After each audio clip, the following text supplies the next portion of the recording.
Suasana aula sekolah negeri yang panas terasa menyesakan bagi Arya.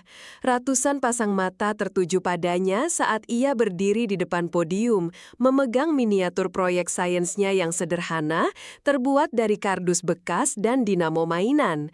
Keringat dingin membasahi punggungnya, jantungnya berdebar kencang, menahan rasa gugup yang memuncak, bercampur dengan ketakutan akan penilaian. Burina, guru sains yang terkenal perfeksionis dan berpenampilan rapi, mendekat dengan ekspresi datar. Matanya meneliti proyek Arya dari atas ke bawah, seolah mencari celah. Nada suaranya menusuk saat ia mulai mengomentari, mengabaikan usaha keras Arya yang begadang berhari-hari. Aura dominan Burina membuat Arya merasa kerdil. Proyek yang kreatif, kata Burina dengan penekanan pada kata kreatif, diikuti senyum sinis. Tapi saya kira kita bicara tentang ilmu pengetahuan, bukan kerajinan tangan. Lihatlah proyek-proyek temanmu yang lain. Ini tidak memenuhi standar, memalukan. Kata-kata itu menghantam Arya seperti tamparan. Bisikan-bisikan mulai terdengar dari barisan siswa. Beberapa menahan tawa, sebagian lain menatap Arya dengan iba. Arya merasakan pipinya memerah padam, panas karena malu. Ia ingin menghilang saja dari panggung itu, dari hadapan semua orang yang kini menatapnya, seolah ia adalah lelucon. Matanya mulai berkaca-kaca menahan air mata yang ingin jatuh. Ia menunduk, menghindari tatapan mata yang menghakimi. Rasa malu yang begitu dalam bercampur amarah yang mendidih. Ia tahu proyeknya sederhana, tapi ia telah mengerjakannya dengan seluruh kemampuan dan pengetahuannya yang terbatas. Ia telah menumpahkan idealismenya ke sana, dan kini semua itu dihancurkan begitu saja. Tangan Arya mengepal erat di sisi tubuhnya. Ia merasa terhina, martabatnya diinjak-injak di depan umum. Ia bukan hanya direndahkan karena proyeknya, tapi juga karena latar belakangnya yang tidak mampu membeli alat-alat mahal seperti teman-teman lainnya. Rasanya seperti seluruh beban dunia menimpanya. Burina melanjutkan ocehannya, menasehati Arya untuk lebih realistis dan tidak membuang waktu dengan ide-ide yang tidak masuk akal. Setiap kata yang keluar dari bibir Burina terasa seperti tusukan ke dalam hati Arya, memperparah luka yang sudah menganga. Udara di sekelilingnya terasa dingin, meskipun aula dipenuhi orang. Arya melihat sekilas ke arah teman-temannya yang kaya, proyek mereka yang mengkilap dan canggih dipamerkan dengan bangga. Rasa iri dan ketidakadilan menusuknya. Ia merasa tertindas oleh sistem dan perbedaan kelas yang begitu nyata di lingkungan sekolah ini, yang seharusnya menjadi tempat yang setara. Ketika akhirnya ia diizinkan turun dari podium, langkah kakinya terasa berat, seolah menanggung ribuan beban. Pandangan matanya kosong, namun di dalam dirinya, api kemarahan dan tekad baru mulai menyala. Penghinaan ini akan menjadi titik baliknya, sebuah janji pada dirinya sendiri bahwa ia tidak akan pernah lagi direndahkan seperti ini. Malam itu, Arya meringkuk di kamar kontrakannya yang sempit, cahaya lampu pijar redup menerangi wajahnya yang masih memerah. Kenangan suara Burina dan bisikan teman-teman terus terngiang. Rasa hancur dan putus asa menyelimutinya. Namun di tengah kegelapan itu, sebuah ide perlahan terbentuk, sebuah rencana perlawanan yang diam-diam. Hari-hari setelah insiden itu, Arya menjadi lebih pendiam dari biasanya. Ia sering terlihat di perpustakaan sekolah setelah jam pelajaran usai, bukan di bagian fiksi, melainkan di rak buku-buku teknis tentang elektronika dan mekanika. Raut wajahnya serius, matanya fokus menelaah setiap diagram dan rumus yang rumit.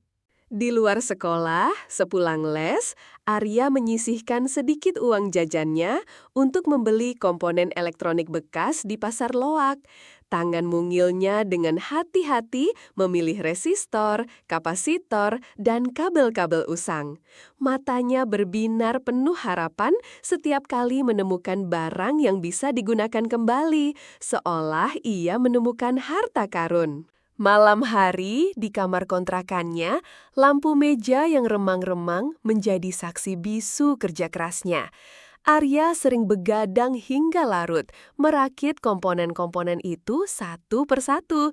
Uap solder memenuhi ruangan. Sesekali ia mengernyitkan dahi karena kesulitan, namun tidak pernah menyerah. Tekadnya membara. Suatu sore, saat Arya sedang serius membaca buku tentang mikrokontroler di perpustakaan, Siti, siswi pintar dan pendiam yang duduk di meja sebelah, berdaham pelan. Siti selalu mengamati Arya dari jauh. Ia meletakkan sebuah buku tebal tentang pemrograman di depan Arya, tersenyum tipis tanpa kata, dan kembali membaca bukunya. Arya mengangkat kepala, terkejut namun juga tersentuh. Ia melirik Siti, yang hanya menunduk malu. Sejak insiden di aula, Siti menjadi satu-satunya yang tidak menatapnya dengan pandangan meremehkan. Kini, ia bahkan menawarkan bantuan, sebuah isyarat kepercayaan yang sangat berarti bagi Arya.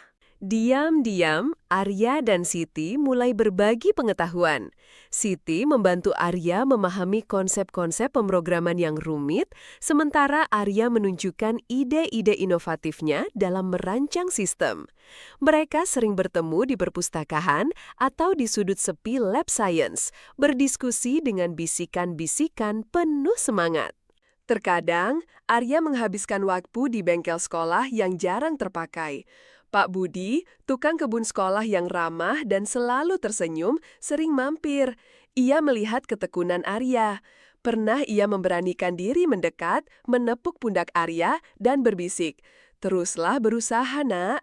Mereka yang meremehkan biasanya akan terkejut sendiri." Kata-kata Pak Budi, yang ia sendiri pernah mengalami perlakuan serupa di masa lalu, menjadi penyemangat tak terduga bagi Arya. Pak Budi bahkan sesekali memberikan ide-ide praktis tentang penggunaan material daur ulang atau teknik memperbaiki alat-alat sederhana.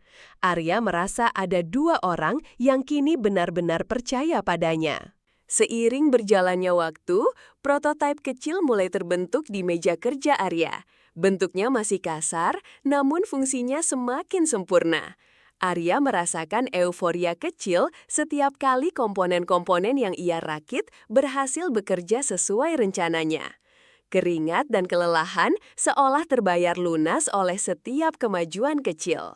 Perasaan malu dan amarah dari episode 1 belum hilang sepenuhnya, namun kini disublimasikan menjadi energi positif. Setiap kegagalan dalam merakit adalah pelajaran, setiap keberhasilan adalah pendorong. Arya tahu, waktunya akan tiba untuk menunjukkan apa yang ia mampu, bukan dengan kata-kata, tetapi dengan hasil nyata. Pengumuman kompetisi robotik antar sekolah tiba-tiba ditempel di mading. Bu Rina dengan bangga memperkenalkan tim andalannya yang beranggotakan siswa-siswa terpilih, yang sebagian besar adalah anak-anak dari keluarga berada. Mereka membawa robot-robot canggih yang terlihat mahal dan mutakhir. Arya dan Siti hanya saling pandang. Mereka tahu kesempatan mereka kecil, tapi tidak gentar. Mereka diam-diam memasukkan robot Arya yang diberi nama Harapan ke dalam tas punggung lusuh. Harapan tampak sederhana, terbuat dari gabungan printer bekas, mainan rusak, dan kepingan aluminium. Hari presentasi kompetisi tiba. Aura tegang menyelimuti aula yang kini lebih megah. Tim Bu Rina tampil pertama dengan presentasi muluk-muluk dan robot yang tampak futuristik. Namun saat demonstrasi dimulai, robot mereka macet, tidak merespon perintah, menimbulkan kepanikan dan bisikan cemas. Wajah Bu Rina memucat, mencoba menutupi kekecewaan. Para juri menunggu dengan sabar, namun kegagalan itu jelas terlihat. Timnya kalang kabut mencoba memperbaiki. Keringat dingin membasahi dahi mereka. Situasi menjadi canggung dan tegang, memecah fokus semua orang yang hadir. Tiba-tiba, Siti mengangkat tangan, meminta izin untuk presentasi dadakan. Burina menatapnya heran, lalu beralih ke Arya yang berdiri di belakang Siti. Ada keraguan di mata Burina, mengingat insiden proyek sains Arya. Namun, karena tidak ada pilihan lain, Burina mengangguk pasrah. Arya dan Siti melangkah maju dengan tenang. Arya mengeluarkan robot harapan dari tasnya. Penonton dan juri terlihat skeptis, bahkan ada yang menahan tawa melihat wujud robot yang begitu sederhana dan terkesan murah. Namun Arya tidak peduli, fokusnya hanya pada harapan. Siti menjelaskan konsep harapan dengan lugas, sementara Arya mulai mengoperasikannya. Harapan bergerak lincah, menjalankan setiap fungsi yang diminta juri dengan presisi dan efisiensi yang mengejutkan. Robot itu bahkan menunjukkan kemampuan adaptasi yang tidak dimiliki robot lain. Aula hening, kemudian riuh dengan decak kagum. Burina, yang semula menyilangkan tangan dengan wajah masam, kini matanya membulat, menatap Arya dengan tak percaya. Ia melihat harapan, lalu wajah Arya yang tenang, dan akhirnya mengerti bahwa ia telah meremehkan potensi yang luar biasa. Harapan berhasil menyelesaikan semua tantangan dengan sempurna. Tepuk tangan membahana di seluruh aula. Arya dan Siti berdiri di sana, senyum tipis di bibir mereka. Tidak ada rasa sombong, hanya kelegaan yang luar biasa dan kebanggaan yang memenuhi dada.